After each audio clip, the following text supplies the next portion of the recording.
नमस्कार विद्यार्थी मित्रांनो, बेसिकपासून गणित या व्हिडिओ सिरीजमध्ये आपले सर्वांचे स्वागत आहे. आज आपण नफा तोटा प्रॉफिट अँड लॉस भाग क्रमांक 4 पाहणार आहोत. म्हणजेच याच्यापूर्वी आपले भाग 3 झालेले असणार आहेत. मग हे जे 3 भागची लिंक आहेत, मी तुम्हाला तीनही भागची लिंक आपल्या डिस्क्रिप्शन बॉक्समध्ये देऊन टाकतो. ज्या विद्यार्थ्यांनी हे 3 भाग पाहिले नसतील, सर्वप्रथम त्यांनी हे 3 भाग जाऊन बघा. कारण का तर हे भाग बेसिकपासून ॲडव्हान्सपर्यंत आहेत.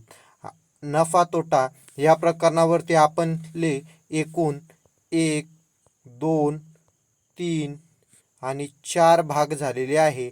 आणि 4 भाग मिळून एकूण आपले 36 टाईप झालेले आहेत.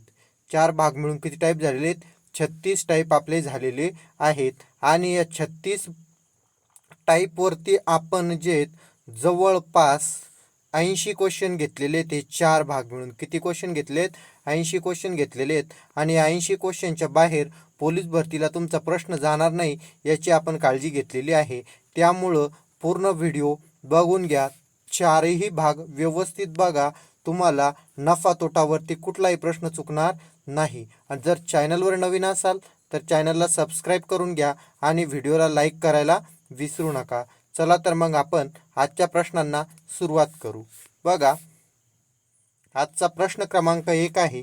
एका दुकानदाराने 3/5 वस्तू 15% नफ्याने विकल्यास आणि उर्वरित वस्तू 20% नफ्याने विकल्यास एकूण नफा किती टक्के होईल? या पद्धतीचा हा प्रश्न आहे. बरोबर आहे. सुरुवातीच्या वस्तू माहिती आहेत तुम्हाला किती आहेत? 3/5 लिहून घ्या. 3/5 वस्तू किती टक्के नफ्याने विकल्या? 15% नफ्याने विकल्या. आणि उर्वरित वस्तू एकूण विचारलंय म्हणून आपल्याला काय करावं लागणार? इथं दोघांच्या मध्ये प्लसचं चिन्ह द्यायचे. बरोबर. उर्वरित वस्तू किती आहे? तर मग एकूण वस्तू किती असतील त्या? तर 1 पकडायच्या आणि 1 - 3/5. 1 - 3/5. तर याचा वजाबाकी करण्याची एक शॉर्ट पद्धत आहे. बघा मित्रांनो, काय करायचंय? या अपूर्णांक जो आहे त्या अपूर्णांकामधला फरक घ्यायचा. किती अपूर्णांकामधला फरक? 2चा. आणि छेदामध्ये जो आहे याचा छेद ठेवून द्यायचा. ही झाली याची वजाबाकी. मग काय आलं आपल्याकडे? 2 छेदामध्ये किती? 5. आणि या 2 छेदामध्ये 5 उरलेल्या वस्तू काय टक्क्यानं विकल्या होत्या? मग किती टक्के नफ्याने विकल्या होत्या? तर 20%. गुणीला काय करून घ्या? मग 20 करून घ्या. यांची क्रिया करून आता. बरोबर आहे. मग यांची क्रिया करून घेऊ आता. 15 त्रिक 45 छेदामध्ये 5 अधिक 20 गुणीला 2 जर केलं तर किती होतात? 40 होतात. आता दोघांचा छेद कसा आहे? समान आहे म्हणून एकच वेळेस लिहा. आणि अंशाची काय करून घ्या? बेरीज करून घ्या. अंशाची जर बेरीज केली तर अंशाची बेरीज किती होते? तर अंशाची बेरीज होते 85. मग बघा, 5 - 1 5, बाकी उरले 3, 5 - 7 35. बरोबर. किती टक्के नफा होईल एकूण? तर 17% एकूण नफा होईल. पर्याय क्रमांक 1 या प्रश्नाचं उत्तर होतं. चला मग नेक्स्ट प्रश्न बघू.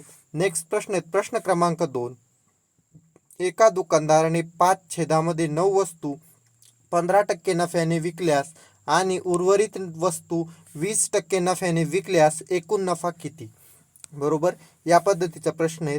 बघा, सुरुवातीला किती वस्तू विकल्या त्यानं? 5/9 गुणीला किती? 15 अधिक, कारण एकूण नफा विचारलाय आपला शेवटी म्हणून अधिक. मग उर्वरित वस्तू मी तुम्हाला वजाबाकी आत्ताच करून दाखवली पाठीमागच्या उदाहरणामध्ये. दोघांमधला फरक घ्यायचा किती? 4. आणि छेदामध्ये याचा काय करून द्यायचा आहे? छेद ठेवून द्यायचा आहे परमनंटली. बरोबर. आणि गुणीला काय टक्के नफा आहे? मग 20%. बरोबर. घ्या मग क्रिया करून आता यांची. बघा, 15 × 5 = 75 छेदामध्ये 9 अधिक 20 चोक 80 छेदामध्ये 9. दोघांची बेरीज किती झाली? दोघांची बेरीज जर केली तर होते 155. किती होते दोघांची बेरीज? 155 होते. आणि छेद समान आहेत म्हणून एकच वेळेस घेऊन टाकायचं आहे. बरोबर. मग घ्या क्रिया करून आता. 9 × 1 = 9, 9 × 1 = 9, बाकी किती उरला आता? 9 एक 9 झाला म्हणल्यावर बाकी उरला 6. मग 9 7 63, बाकी उरला तर 2, दिला पॉईंट झाले 20. 9 दुने 18, सॉरी 2 येतील. 9 दुने 18, बाकी उरतील पुन्हा 2, पॉईंट दिलेले आहेत. पुन्हा 9 दुने 18 म्हणजे 17.22% नफा होईल. किती होईल? 17.22% नफा होईल. चला नेक्स्ट प्रश्न बघू. नेक्स्ट प्रश्न आहे प्रश्न क्रमांक 3. एका दुकानदाराने 2/5 वस्तू 11% नफ्याने विकल्यास आणि उर्वरित वस्तू 10% नफ्याने विकल्यास एकूण नफा किती? बरोबर. मग बघा, या सोडून सुरुवातीच्या वस्तू 2/5 वस्तू किती टक्के नफ्यानं? 11% नफ्यानं, अधिक कारण एकूण नफा विचारलेला आहे. मग यांच्या दोघांमधला फरक घ्यायचा. आता आपल्याला काय करायचं लक्षात ठेवा, 1 मधून आपण किती वजा करतोय? 2/5. मी याची ट्रिक सांगतोय तुम्हाला. या दोघांमधला फरक किती झाला? 3. अंशामध्ये लिहून घ्यायचा आणि हे काय करायचे? 5/छेदामध्ये लिहायचे. ही झाली याची पूर्ण याची वजाबाकी. आणि काय टक्के नफा आहे? तर 10%. मग गुणिले 10. बरोबर. 11 दुने 22, 22/5 अधिक 10 त्रिक 30, 30/5 बरोबर. दोघांची बेरीज किती झाली? 52. छेदामध्ये छेद समान आहे म्हणून एकच वेळेस घेतला. 5 1 5 5 10 50, बाकी किती उरला? 2, दिला पॉईंट झाले 20. 5 1 5 5 चोक 20, 10.4% नफा. 10.4% नफा. प्रश्न काळजीपूर्वक घ्या. काही विद्यार्थ्यांनी जर याचा उत्तर काढण्याचा प्रयत्न केला असेल तर हे पण काहींचं उत्तर येऊ शकतं, जे की सरासर चूक आहे. गडबडमध्ये ती चुकी होऊ शकते, लक्षात ठेवा. चला मग काय होतं या प्रश्नाचं उत्तर? पर्याय क्रमांक 2. चला नेक्स्ट प्रश्न बघा. नेक्स्ट प्रश्न आहेत प्रश्न क्रमांक 4. एक दूधवाला 27 रुपये प्रति लिटर दराने दूध खरेदी करून त्यामध्ये पाणी टाकून विकतो. जर त्याला 60% नफा होत असेल तर तो प्रति लिटर किती पाणी टाकतो? बरोबर. या पद्धतीचा प्रश्न आहे. बघा इथं जो आपल्याला प्रश्नामध्ये काय दिले आहेत, भाव दिलेले आहेत, याचा प्रश्नाचा काहीच संबंध नाही. हा तुम्हाला फक्त परेशान करण्यासाठी, झासा देण्यासाठी दिलेला आहे, एवढं लक्षात ठेवा. बरोबर. मग आता प्रश्न सोडवायचा कसा? बरोबर, तुम्हाला सांगितलेलं आहे काय? प्रति लिटर म्हणजे 1 लिटर. 1 लिटर बरोबर. कारण का? तर ऑप्शन सगळे ML मध्ये दिसत आहे तुम्हाला. कशामध्ये दिसतंय? ऑप्शन ML मध्ये दिसतंय. आणि हा एक ऑप्शन लिटरमध्ये. बरोबर आहे. डायरेक्ट 1 लिटरमध्ये 600 लिटर पाणी कसं बसल? म्हणजे हा ऑप्शन कॅन्सल आहे. म्हणजे या 3 पैकी कोणतं तर तुमचं एक उत्तर असू शकतं. मग सगळ्यात पहिले काय करायचं? 1 लिटर बरोबर किती ML? तर 1000 ML. किती ML? 1000 ML. बरोबर आहे. इथपर्यंत झालं. मग आता बघा तुम्ही काय म्हणू शकता? मग आता 1000 ML बरोबर 100%. 1000 ML बरोबर किती टक्के? तर 100%. मग आपल्याला काय पाहिजे? तर 60%. किती टक्के नफा हवा आहे? 60% नफा हवा आहे. 60% बरोबर किती ML? बरोबर.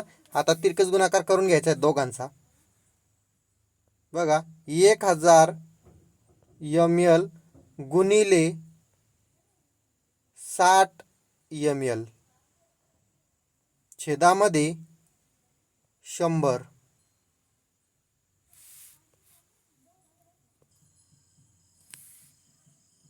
काटाकाठी करून घेऊ. बघा इथं काय ML येते, हा हे लक्षात ठेवा. ML येत. मग आता काय करायचे? हा एक 0, हा एक 0, हा एक 0, हा एक 0 कॅन्सल. आणि आपल्याकडे काय उरलंय फक्त आता? तर आपल्याकडे उरलंय 10 गुणिला 60 बरोबर किती झाले? मग 600. आणि हे काय? दोन्ही पण ML आहेत, लक्षात ठेवा. मग किती ML पाणी टाकावं लागणार आहे त्याला? तर 600 ML त्याच्यामध्ये पाणी टाकावं लागणार आहे. किती टक्के नफा मिळवण्यासाठी? तर तो 60% नफा मिळवण्यासाठी. म्हणजे पर्याय क्रमांक 2 या प्रश्नाचं योग्य उत्तर होतं. चला मग नेक्स्ट प्रश्न बघू. नेक्स्ट प्रश्न आहेत बघा आपला. नेक्स्ट प्रश्न आहेत बघा आपला काय? प्रश्न क्रमांक 5. किती आहेत नेक्स्ट प्रश्न? प्रश्न क्रमांक 5 आपला पुढचा प्रश्न आहे बघा. मग एक दूधवाला 24 रुपये प्रति लिटर दूध खरेदी करून त्यामध्ये पाणी टाकून विकतो. जर 50% नफा होत असेल तर तो प्रति लिटर किती पाणी टाकतो? बरोबर आहे. या पद्धतीचा प्रश्न आहे. मी पहिल्या प्रश्नामध्ये सांगितलं तुम्हाला बरोबर काय, 1 लिटर बरोबर किती ml आहे, तर 1000 ml. बरोबर किती ml, तर 1000 ml. आणि 1000 ml बरोबर 100%, तर मग 50% बरोबर किती ml, बरोबर किती ml. तर मग आता 1000 ml गुणिला 50% आणि छेदामध्ये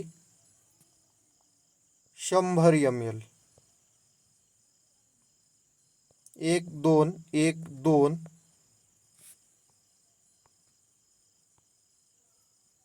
किती पाणी टाकावं लागणार आहे, 500 ml.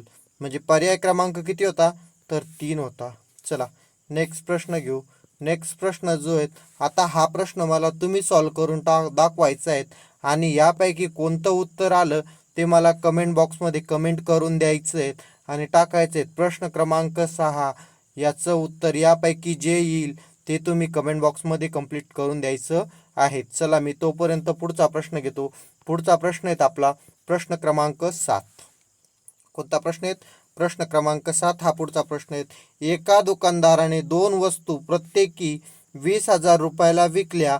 पहिली विकल्यानंतर 20% तोटा झाला, दुसरी विकल्यानंतर 40% नफा झाला, तर संपूर्ण व्यवहारात शेकडा नफा किंवा तोटा किती? शेकडा नफा किंवा शेकडा तोटा किती? या पद्धतीचा प्रश्न विचारलाय. आपल्याला रुपयामध्ये नफा तोटा विचारलाय का? विचारलेला नाही. त्यामुळं आपल्याला या किमतीशी काहीच घेणं देणं नाही आहेत. मग आपण काय करणार, या वस्तूची किंमत किती मानणार, मग आता 100%. वस्तूची मूळ किंमत किती मानणार, तर 100% मानणार आहे. मग बघा 100, दोन्ही वस्तूची किंमत किती होती, 100% होती. पहिली वस्तू विकल्यानंतर काय झालं, तोटा झाला. किती टक्के तोटा झाला, तर 20% तोटा झालेला आहे. म्हणून या 100 मधनं काय करणार, 100%तनं 20% मायनस करून घेणार. म्हणजे आपल्याकडे किती उरणार, फक्त 80. 80 छेदामध्ये किती, 100 गुणिले 40% नफा होतोय नंतर. मग या 100 मध्ये किती प्लस करणार, 40 प्लस करणार. या 100 मध्ये किती प्लस करणार आहे आपण, 40 प्लस करणार आहे. म्हणजे किती होणार आहेत मग, 140 छेदामध्ये 100. हा 100 हा 100 कॅन्सल. 1 2 1 2 0 0 कॅन्सल झालं. आणि 14 गुणिले 18 जर केले आपण तर किती होतात, मग 14 8 112. 14 8 किती होतात, 112 होतात. आणि आपल्या वस्तूची किंमत किती मिळाली आपल्याला, तर 112% मिळाली. आणि वस्तूची किंमत किती होती आपल्या मूळ, तर 100% होती. तर मग 100% किती शिल्लक मिळाली, तर 12% शिल्लक मिळाली. मग हा 12% त्या संपूर्ण व्यवहारावरती काय झाला असेल, तर नफा झालेला असेल. किती होतं मग या प्रश्नाचं उत्तर, तर पर्याय क्रमांक 2 12% नफा. चला नेक्स्ट प्रश्न घेऊ. नेक्स्ट प्रश्न बघा आपला प्रश्न क्रमांक 8. एका दुकानदाराने 2 वस्तू प्रत्येकी 10,000 रुपयाला विकल्या. पहिली विकल्यानंतर 10% तोटा झाला, दुसरी विकल्यानंतर 25% नफा झाला, तर संपूर्ण व्यवहारात शेकडा नफा किंवा शेकडा तोटा किती? या पद्धतीचा हा प्रश्न विचारलाय. आता इथं पण आपल्या किमतीशी काहीच घेणं देणं नाही, कारण की आपल्याला नफा तोटा कशात विचारलाय, शेकड्यामध्ये विचारलाय, रुपयात विचारलेला नाहीये. मग आपल्या वस्तूची मूळ किंमत काय असणार आहे, 100%. काय असणार आहे, 100% त्या वस्तूची किंमत असणार आहे. मग या 100 गुणिला 10% तोटा आहे म्हणून 90 छेदामध्ये 100. कारण की या 100%मधून आपण 10 मायनस करणार. गुणिला पुन्हा दुसरी वस्तू 25% नफ्याने, म्हणजे या 100 मध्ये आपण पुन्हा 25% प्लस करणार. म्हणजे किती होणार, ते 125%. छेदामध्ये किती, 100. चला कॅन्सलेशनची क्रिया करून घेऊ आता. हे 100 हे 100 कॅन्सल. हा एक 0 हा एक 0 कॅन्सल. त्याच्यानंतर मग बाकी काय उरलंय आपल्याकडे, इकडे फक्त 5 1 5, 5 दुने 10, 5 1 5, 5 दुने 10, 5 5 25. मग यांचा दोघांचा गुणाकार करून घ्या. 25 9 225. 25 9 किती, 225, 225 भागिले किती 2, बे एक बे, पुन्हा बे एक बे, पुन्हा बे दुने 4, बाकी उरला 1, दिला पॉईंट, झाले 10, बे पंच 10. बरोबर. मग आता आपण गुंतवणूक किती टक्के केली होती रे? आपण गुंतवणूक केली होती 100% आणि आपल्याला किती मिळाली वापस? तर 112.5% मिळाली. म्हणजे यावरती आपल्याला नफा किती झालेला दिसतोय? 12.5% काय झालेला दिसतोय? नफा झालेला दिसतोय. म्हणजे या प्रश्नाचं योग्य उत्तर होतं पर्याय क्रमांक 2. नेक्स्ट प्रश्न प्रश्न क्रमांक 9. एका दुकानदाराने 2 वस्तू 30,000 रुपयाला विकल्या. पहिली विकल्यानंतर पहिली विकल्यानंतर 40% नफा झाला व दुसरी विकल्यानंतर 30% तोटा झाला, तर संपूर्ण व्यवहारात शेकडा नफा किंवा शेकडा तोटा किती होईल? शेकडा नफा किंवा शेकडा तोटा किती होईल? तर मग हा प्रश्न आता त्याच पद्धतीने सोडवायचा आहे. मग आपल्याला या किमतीशी काय घेणं नाही का? आपल्याला याच किमतीशी काही घेणं देणं नाही. मग आपल्या वस्तूची किंमत काय असणार आहे? मूळ किंमत तर 100%. किती असणार आहे? तर 100% मूळ किंमत असणार आहे. तर बघा आता 100 गुणिला इथं सुरुवातीला काय झालेलं आहे? नफा झालेला आहे. काय झालेला आहे? नफा. म्हणजे या 100 मध्ये आपण काय करणार आता? 40 प्लस करणार. म्हणजे किती होणार? 140 छेदामध्ये 100 गुणिला 30% तोटा झाला नंतरच्याला. म्हणजे मग काय लिहिणार आता? 100 मधून 30 मायनस करून टाकणार. म्हणजे 70 छेदामध्ये किती? 100. हा 100 हा 100 कॅन्सल, हा 0 हा 0 कॅन्सल, हा 0 हा 0 कॅन्सल. 14 सती 98. 14 सती किती? 98. बघा गुंतवले किती होते? 100% आणि वापस किती मिळाले? तर 98%. म्हणजे 2% काय झालं इथं? कमी मिळाले. म्हणजे 2% काय झाला मग इथं? तोटा झाला. 2% काय झाला मग इथं? तोटा झालेला आहे. आणि आपला पर्याय क्रमांक होता 2% तोटा. म्हणजे पर्याय क्रमांक 1 या प्रश्नाचं योग्य उत्तर होतं. चला नेक्स्ट प्रश्न बघू. नेक्स्ट प्रश्न आहे आपला प्रश्न क्रमांक 10. एका व्यक्तीने 170 वस्तू विकल्या तेव्हा त्याला 30 वस्तूच्या विक्री एवढा तोटा झाला, तर शेकडा तोटा किती? बरोबर आहे. वस्तू किती विकल्या त्यानं? टोटल 70 वस्तू विकल्या. 170 वस्तू विकल्या. किती वस्तू एवढा तोटा झाला? तर 30 वस्तूच्या एवढा तोटा झालेला आहेत. मग मूळ वस्तू किती असतील त्या? तर 70 प्लस 30. 70 प्लस 30 म्हणजे मूळ वस्तू असतील 200. मूळ वस्तू किती असतील? तर 200 या मूळ वस्तू असतील. हे तर लक्षात ठेवायचं आहेत. मग प्रत्यक्ष तोटा किती आहे? तर 30 वस्तू. म्हणून 30 गुणिला किती? 100. आणि छेदामध्ये मूळ वस्तू किती? एकूण वस्तू किती आहे? तर एकूण वस्तू होत्या 200. म्हणून छेदामध्ये घेणार 200. 1 0 1 0 कॅन्सल, हा 1 0 हा 1 0 कॅन्सल, बे एक बे, बे एक बे, खाली उरला 1, बे पंच 10. म्हणजे टोटल 15% काय होणार आहे तिथं? तोटा होणार आहे. किती टक्के तोटा होणार आहे? तर 15% तोटा होणार आहे. पर्याय क्रमांक 3 या प्रश्नाचं योग्य उत्तर होतं. चला नेक्स्ट प्रश्न बघू. नेक्स्ट प्रश्न बघा प्रश्न क्रमांक 11. एका व्यक्तीने 300 वस्तू विकल्या तेव्हा 150 वस्तूच्या विक्री एवढा तोटा झाला, तर शेकडा तोटा किती? बरोबर आहे. म्हणजे काय?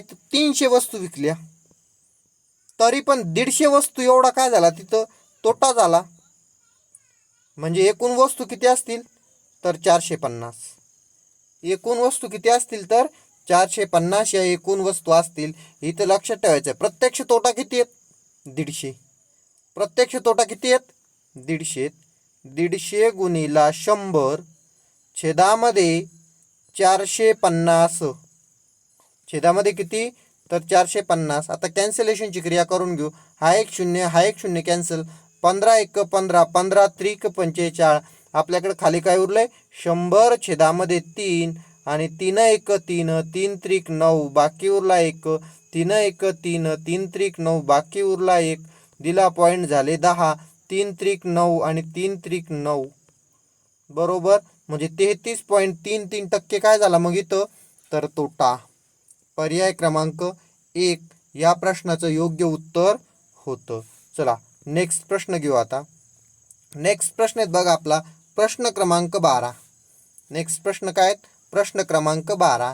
तर बघा, एका व्यक्तीने 120 वस्तू विकल्या तेव्हा त्याला 40 वस्तूच्या विक्री एवढा तोटा झाला, तर शेकडा तोटा काढा. बरोबर, किती वस्तू विकल्या, 120, तोटा किती वस्तूचा एवढा झाला, तर 40 वस्तू एवढा. म्हणजे एवढ्या तिथं एकूण वस्तू असायला पाहिजे दोघांची बेरीज. मग किती झाली दोघांची बेरीज, 160 एकूण वस्तू झाल्या. प्रत्यक्ष तोटा 40 वस्तू गुणिला 100 आणि छेदामध्ये एकूण वस्तू 160 बरोबर, हे 100 आहेत, लक्ष राहू द्या. हा एक शून्य कॅन्सल, 4 1 4, 4 चौक 16, 4 1 4, 4 2 8, बाकी उरला 2, 4 5 20, म्हणजे किती टक्के, 25% काय झालेलं आहे, तोटा झालेला आहे. किती टक्के तोटा झालेला आहे, 25% तोटा झालेला आहे. चला मग नेक्स्ट प्रश्न बघू. नेक्स्ट प्रश्न आहेत प्रश्न क्रमांक 13. एका व्यक्तीने 120 वस्तू विकल्या तेव्हा 40 वस्तूच्या विक्री एवढा नफा झाला, तर शेकडा नफा काढा. बघा आता वस्तू किती विकलेल्या आहेत, 120 वस्तू विकल्या, तेव्हा किती वस्तू एवढा नफा झाला इथं, आता 40 वस्तू एवढ्या, म्हणजे 40 वस्तू आपल्याला यातून काय करावं लागतील, कमी करावं लागतील. म्हणजे एकूण वस्तू किती होत्या मग, तर 80. एकूण वस्तू किती होत्या, तर 80 होत्या. एकूण वस्तू किती होत्या, तर 80 होत्या. तर मग 80 गुणिला प्रत्यक्ष नफा किती आहेत, 40 आहेत. प्रत्यक्ष नफा किती आहेत, 40 आहे. 40 गुणिला 100 छेदामध्ये मूळ एकूण वस्तू किती होत्या, तर 80. मग बघा 40 1 40, 40 दुने 80, बे 1 बे, बे 5 10, 50% काय होतो मग, तर नफा होतो. किती टक्के नफा होतो, तर 50% काय होतो इथे, नफा होतो. चला नेक्स्ट प्रश्न. प्रश्न क्रमांक 14. एका व्यक्तीने 150 वस्तू विकल्या तेव्हा 25 वस्तूच्या विक्री एवढा नफा झाला, तर शेकडा नफा काढा. बरोबर, वस्तू किती विकल्या रे, 150. किती वस्तू एवढा नफा झालेला आहे, 25 वस्तू एवढा. तर मग 25 काय करायचं, त्यातून मायनस करून घ्यायचं. म्हणजे टोटल वस्तू किती असतील, एकूण वस्तू, मग मूळ वस्तू तर 125. मूळ वस्तू किती असतील, 125. मग प्रत्यक्ष नफा किती झाला, तर 25 झाला. आपल्याला प्रश्नामध्ये सांगितलंय 25 गुणिला 100 आणि छेदामध्ये मूळ वस्तू 125. 25 1 25, 25 5 1,600, 5 1 5, 5 दुने 10. किती टक्के नफा होतोय मग, 20%. पर्याय क्रमांक 3 या प्रश्नाचं योग्य उत्तर होतं. नेक्स्ट प्रश्न आहेत बघा. प्रश्न क्रमांक 15. एका व्यक्तीने 180 वस्तू विकल्या तेव्हा 30 वस्तूच्या विक्री एवढा नफा झाला, तर शेकडा नफा काढा. बरोबर, वस्तू किती विकल्या टोटल, 180. नफा किती झाला, 30 वस्तू एवढा, म्हणून 30 वस्तू त्यातून मायनस करून घ्यायच्या. किती उरल्या खाली, तर 150. किती उरल्या खाली, तर 150 वस्तू उरलेल्या आहेत. बरोबर, मग एवढ्या काय असेल, या मूळ वस्तू. 150 वस्तू काय असतील, मूळ असतील. तर प्रत्यक्ष नफा किती दिले आहेत, 30 वस्तू. प्रत्यक्ष नफा गुणिले 100 आणि छेदामध्ये किती, तर ह्या मूळ वस्तू घ्यायच्या आहेत 150. 1 0 1 0 कॅन्सल, 3 1 3, 3 5 15, 5 1 5, 5 दुने 10, म्हणजे किती टक्के नफा झाला, तर 20%. पर्याय क्रमांक 3 या प्रश्नाचं योग्य उत्तर होतं. चला नेक्स्ट प्रश्न घेऊ. नेक्स्ट प्रश्न आहेत बघा. प्रश्न क्रमांक 16. एक व्यक्ती 1 kg ऐवजी 900 ग्रॅम वजन 1 kg म्हणून वापरतो तर शेकडा किती नफा कमवतो? बरोबर आहे. मग 1 kg बरोबर किती ग्रॅम? तर 1 kg बरोबर 1000 ग्राम. किती ग्रॅम? 1 kg बरोबर किती? 1000 ग्रॅम होत असते, हे तुम्हाला माहिती असेल. बघा मग आता, पण तो काय करतोय? 900 ग्रॅमला काय म्हणतोय? 1 kg म्हणतोय. हे इथे लक्षात ठेवा. मग प्रत्यक्ष नफा तुम्हाला कळला की प्रत्यक्ष नफा होतोय 100 ग्रॅमचा. मग 100 गुणिला 100, प्रत्यक्ष नफा गुणिला 100. परंतु तो 1 kgला 1 kg म्हणतोय का? नाही. तो कितीला म्हणतोय 1 kg? तर तो 900 ग्रॅमला 1 kg म्हणतोय, म्हणून छेदामध्ये घ्यायचं 900 ग्राम. बरोबर. घ्या क्रिया करून मग. 1 2 1 2 9 1 9, बाकी उरला 1 झाले 10. पुन्हा 9 1 9, बाकी उरला 1, दिला पॉईंट झाले 10. 9 1 9 9 1 9 म्हणजे 11.11% काय झाला तिथं? तर नफा झालेला आहे. म्हणजे या प्रश्नाचं योग्य उत्तर होतं पर्याय क्रमांक 1. चला नेक्स्ट प्रश्न बघून घेऊ. नेक्स्ट प्रश्न आहे, एक व्यक्ती 1 kg ऐवजी 800 ग्रॅम वजन 1 kg म्हणून वापरतो तर तो किती टक्के नफा कमवतो? बरोबर. तर मग प्रत्यक्ष नफा किती होतोय? 200 ग्रॅम गुणिला किती? 100. आणि छेदामध्ये तो काय करतोय? या 800 ग्रॅमलाच काय म्हणतोय? तर 1 kg म्हणतोय. म्हणून छेदामध्ये किती घेणार तुम्ही? 800 ग्रॅम घेणार. 1 2 1 2, 8 1 8, 8 2 16, बाकी उरले 4, 8 5 40. किती नफा होतोय? 25% नफा. किती होतोय? 25% नफा होतोय. चला नेक्स्ट प्रश्न बघू. आणि आजच्या व्हिडिओमधला हा शेवटचा प्रश्न आहे. प्रश्न क्रमांक 18 तुम्ही सोडवायचा आणि यापैकी कोणतं उत्तर येतंय ते मला कमेंट करून सांगायचं आहेत. मी समजेल की शेवटपर्यंत व्हिडिओ कोणी कोणी बघितला आणि कोणाला किती आपले आजचे प्रश्न समजले ते मला कमेंट करून व्यवस्थित सांगा. अजून जर व्हिडिओला लाईक केलं नसेल तर व्हिडिओला लाईक करा आणि आपल्या मित्रांना पण व्हिडिओ शेअर करा. आणि अजूनही चॅनलला सबस्क्राईब केलं नसेल तर चॅनलला सबस्क्राईब करून घ्या. धन्यवाद.